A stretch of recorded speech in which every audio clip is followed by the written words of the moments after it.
ಎಲ್ಲರೂ ಹೇಗಿದ್ದೀರಾ? ಚೆನ್ನಾಗಿದ್ದೀರಾ? ಇವತ್ತು ಡೈಲಿ ವ್ಲಾಗ್ ಮಾಡ್ತಾ ಇದ್ದೀನಿ. ಏನು ವ್ಲಾಗು ಅಂತ ಹೇಳಿದ್ರೆ, ಊರಿಂದ ಬರಬೇಕಾದ್ರೆ ಹಲಸಿನ ಹಣ್ಣು ತೊಗೊಬಂದಿದ್ದೆ ಒಂದು. ಅದ್ರದ್ದು ರೆಸಿಪೀಸ್ನ ಮಾಡಿ ರೆಕಾರ್ಡ್ ಮಾಡಿ ಇಟ್ಕೊಂಡಿದ್ದೀನಿ. ಅದನ್ನ ನಿಮ್ಮ ಜೊತೆ ಶೇರ್ ಮಾಡೋಣ ಅಂತ ಹೇಳಿ ಈ ವಿಡಿಯೋ ಮಾಡ್ತಾಯಿದ್ದೀನಿ. ನಿಮಗೆ ಈ ವಿಡಿಯೋ ಇಷ್ಟ ಆಯಿತು ಅಂತ ಹೇಳಿದ್ರೆ ಒಂದು ಲೈಕ್ ಕೊಡಿ ಮತ್ತು ನನ್ನ ಚಾನಲ್ನ ಸಬ್ಸ್ಕ್ರೈಬ್ ಮಾಡ್ಕೊಳ್ಳಿ. ಈಗ ಏನು ಮಾಡ್ತಾಯಿದ್ದೀನಿ ಅಂದರೆ, ಹಲಸಿನ ಹಣ್ಣು ಬಿಡಿಸಿರ್ತೀವಲ್ಲ, ಅದರಲ್ಲಿ ಬೀಜ ಇರುತ್ತೆ, ಅದರದ್ದು ಸೀಡ್ಸು, ಅದರಲ್ಲಿ ಸಾಂಬಾರು ಮಾಡ್ತೀವಿ. ತುಂಬ ಚೆನ್ನಾಗಿರುತ್ತೆ, ನನಗೆ ತುಂಬ ಇಷ್ಟ. ಆದರೆ ಪೇಷನ್ಸ್ ಇರಬೇಕಷ್ಟೇ ಇದು ಸಿಪ್ಪೆ ಬಿಡಿಸಿ ಸಾಂಬಾರು ಹಾಕೋಕ್ಕೆ.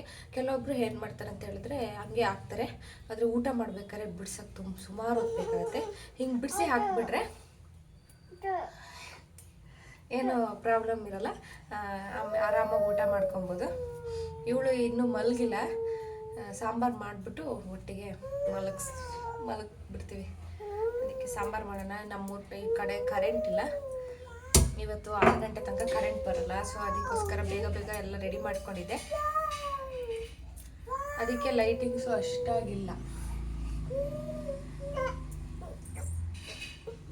ನಾನು ರೆಸಿಪೀಸ್ನ ಹಾಕ್ತೀನಿ, ನೋಡ್ಕೊಂಬನ್ನಿ. ಇನ್ನು ಬೆಳಗ್ಗೆನೇ ನಾನು ಗುರುವಾರ ಅಲ್ಲ, ಸ್ವಲ್ಪ ಮನೆಯೆಲ್ಲ ಕ್ಲೀನ್ ಮಾಡ್ಕೊಳಕ್ಕಿತ್ತು. ನಾನು ಬಾಗಿಲಿಗೆ ಅರಿಶಿನ ಕುಂಕುಮ ಇಡ್ಸೋದೇ ಮರ್ತೋಗ್ಬಿಟ್ಟಿದ್ದೆ. ಮನೆಯೆಲ್ಲ ಒರೆಸಿ ಗುಡಿಸಿ ಆದಮೇಲೆ ಅರಿಶಿನ ಕುಂಕುಮನ ಹಚ್ತಾ ಇದ್ದೀನಿ. ನಾನು ಫಸ್ಟೇ ಬೆಳಗ್ಗೆ ಎದ್ದಿಂದ ಮಾಡ್ತೀನಿ, ಆದರೆ ಇವತ್ತು ಆ ಕೆಲಸ ಮಾಡೋಷ್ಟರಲ್ಲಿ ಇದು ಮರ್ತೇ ಹೋಗ್ಬಿಟ್ಟಿತ್ತು. ಅದಕ್ಕೆ ಆಮೇಲೆ ಮಾಡೋಣ ಅಂತ ಹೇಳಿ ಮಾಡ್ತಾಯಿದ್ದೀನಿ. ನನಗೆ ಅಷ್ಟೊಂದು ಚೆನ್ನಾಗೆಲ್ಲ ಬರಲ್ಲ ರಂಗೋಲಿ ಹಾಕೋಕ್ಕೆ, ಒಂದು ರೇಂಜಿಗೆ ಹಾಕ್ತೀನಿ ಅಷ್ಟೇ. ಎಷ್ಟೇ ಚೆನ್ನಾಗಿ ಹಾಕಿದ್ರು ನನ್ನ ಮಗಳು ಬಂದು ಅದನ್ನು ಹಾಳು ಮಾಡೇ ಮಾಡ್ತಾಳೆ. ಎಷ್ಟೇ ಚೆನ್ನಾಗಿ ರಂಗೋಲಿ ಹಾಕಿರಲಿ, ಏನೇ ಮಾಡಿರಲಿ, ಬಂದು ಅದ್ರ ಮೇಲೆ ಕೂತ್ಬಿಟ್ಟು ಅದನ್ನೆಲ್ಲ ಮುಖಕ್ಕೆ ಹಚ್ಕೊಳ್ಳೋದು ಅದೆಲ್ಲ ಮಾಡ್ತಾ ಇರ್ತಾಳೆ.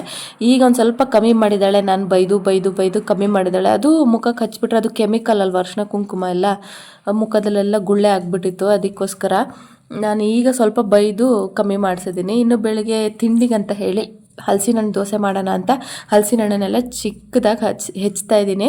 ಇದು ಸಣ್ಣದಾಗಿ ಹೆಚ್ಕೋಬೇಕಿಲ್ಲ ಅಂತ ಹೇಳಿದ್ರೆ ಮಿಕ್ಸಿ ಜಾರ್ ಹಾಳಾಗುತ್ತೆ, ಇಡೀ ಸೊಳೆ ಹಾಕಿದ್ರೆ. ಚೆನ್ನಾಗಿ ಹೆಚ್ಚಿಬಿಟ್ಟು ಅದಕ್ಕೆ ಅಕ್ಕಿ ನೆನೆಸಿದ್ದೆ, ರಾತ್ರಿನೇ ನೆನೆಸಿಡಬೇಕು. ಅಕ್ಕಿ ನೆನೆಸಿದ ಅಕ್ಕಿಗೆ ಇಲ್ಲಿ ಹಲಸಿನ ಸೊಳೆ ಹೆಚ್ಚಿದ್ದೀನಲ್ಲ ಅದನ್ನು ಮತ್ತು ಕಾಯಿ ಮತ್ತು ಸ್ವಲ್ಪ ಏಲಕ್ಕಿನ ಹಾಕ್ಕೊಂಡು ಚೆನ್ನಾಗಿ ರುಬ್ತಾ ಇದ್ದೀನಿ. ಸ್ವಲ್ಪ ಬೆಲ್ಲ ಹಾಕಿದ್ದೀನಿ.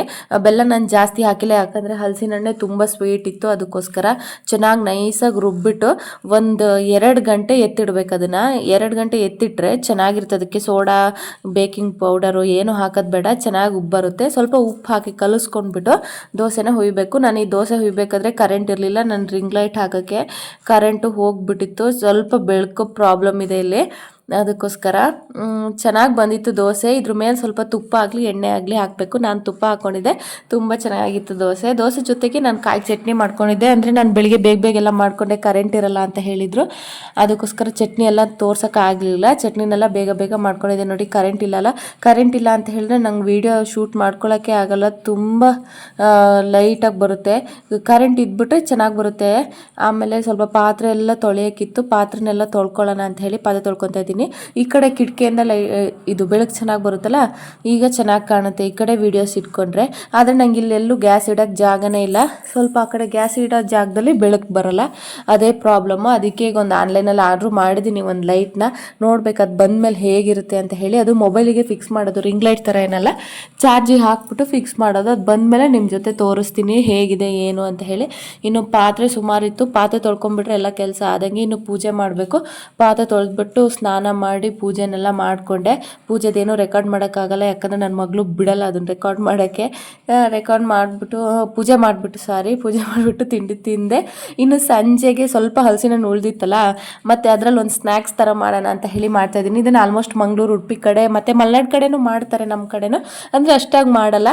ಚೆನ್ನಾಗಿ ಹೆಚ್ಚಿ ಕಾಯಿ, ಏಲಕ್ಕಿ, ಬೆಲ್ಲನ ಅಕ್ಕಿ ಮಿಕ್ಸಿಲಿ ಚೆನ್ನಾಗಿ ರುಬ್ಬಬೇಕು. ನೀವು ದೋಸೆಗೆ ರುಬ್ಬಿದ್ರಲ್ಲ ಅದಕ್ಕಿಂತ ಗಟ್ಟಿ ರುಬ್ಬಬೇಕು, ನೀರಾಗಿ ರುಬ್ಬಾರ್ದು. ಚೆನ್ನಾಗಿ ರುಬ್ಬಿಟ್ಟು ಅದನ್ನು ಎಣ್ಣೆಗೆ ಬಿಡೋದು. ಸ್ವಲ್ಪ ಸೋಡಾ ಸೇರಿಸಿದ್ದೀನಿ ನಾನು ಅದಕ್ಕೆ, ಅದು ಸ್ವಲ್ಪ ಬೋಂಡ ಥರ ಬರಲಿ ಅಂತ ಹೇಳಿ ಸ್ವಲ್ಪ ಸೋಡಾ ಸೇರಿಸಿದ್ದೀನಿ.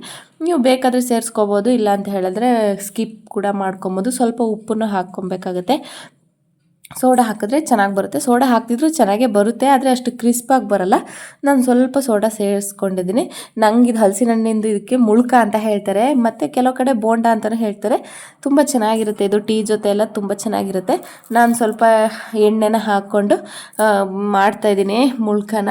ನೋಡಿ ಈ ಥರ ಎಣ್ಣೆ ಕಾದಿದೆಯಾ ಇಲ್ಲ ಅಂತ ಹೇಳಿ ನೋಡೋಕ್ಕೋಸ್ಕರ ಸ್ವಲ್ಪ ಬಿಟ್ಟೆ. ಎಣ್ಣೆ ಕಾದಿತ್ತು, ಅದಕ್ಕೆ ಎಲ್ಲದನ್ನೂ ಪೂರ ಬಿಡೋಣ ಅಂತ ಹೇಳಿ ಬಿಡ್ತಾಯಿದ್ದೀನಿ. ಚೆನ್ನಾಗಾಗಿತ್ತು. ಆದರೆ ಏನು ಪ್ರಾಬ್ಲಮ್ ಅಂತ ಹೇಳಿದ್ರೆ, ನಾನು ಒಂದು ಕೈಲಿ ವೀಡಿಯೋಕ್ಕೆ ಇಟ್ಕೊಂಡಿರ್ತೀನಲ್ವಾ, ಈಗ ನಾನೊಂದು ಬಾಕ್ಸ್ ಮೇಲೆ ಇಡ್ತೀನಿ ಸ್ಟ್ಯಾಂಡು. ನನ್ನ ಸ್ಟ್ಯಾಂಡ್ ಅಷ್ಟು ಉದ್ದ ಇಲ್ಲ, ಟ್ರೈಪೋರ್ಡ್. ಅದು ನಂಗೆ ಹಿಂಗೆ ತೆಗಿಯೋಕ್ಕೆ ಸಪೋರ್ಟ್ ಮಾಡಲ್ಲ. ಅದು ಪಾತ್ರೆ ಇಟ್ಟಿದ್ದೀನಲ್ಲ, ಅದು ಹಿಡ್ಕೊಂಡು ಮಾಡೋಕ್ಕಾಗಲ್ಲ. ಒಂದು ಕಡೆ ಇಟ್ಕೊಂಡ್ಬಿಟ್ರೆ ಎಲ್ಲಿ ಮೊಬೈಲ್ ಬಿದ್ದೋಗ್ಬಿಡುತ್ತೋ ಅಂತ ಹೆದರಿಕೆ ಆಗುತ್ತೆ. ಅದಕ್ಕೆ ಈ ಥರ ಸ್ವಲ್ಪ ಅಲ್ಲಾಡಿಸ್ಬಿಟ್ಟಿದ್ದೀನಿ. ತುಂಬ ಚೆನ್ನಾಗಿತ್ತು. ನೋಡ್ತಾ ಇದ್ದೀರಲ್ಲ ಎಷ್ಟು ಚೆನ್ನಾಗಿ ಬಂದಿದೆ ಅಂತ ಹೇಳಿ. ಇದೊಂದು ಚಿಕ್ಕ ವ್ಲಾಗ್ ಅಷ್ಟೇ. ನಿಮಗೆ ಈ ವಿಡಿಯೋ ಇಷ್ಟ ಆಯಿತು ಅಂತ ಹೇಳಿದ್ರೆ ಒಂದು ಲೈಕ್ ಕೊಡಿ, ಮತ್ತು ಸಬ್ಸ್ಕ್ರೈಬ್ ಮಾಡ್ಕೊಳ್ಳಿ ನನ್ನ ಚಾನಲ್ನ. ಇನ್ನು ನೆಕ್ಸ್ಟ್ ವಿಡಿಯೋದಲ್ಲಿ ಸಿಗ್ತೀನಿ. ಓಕೆನಾ? ಬಾಯ್.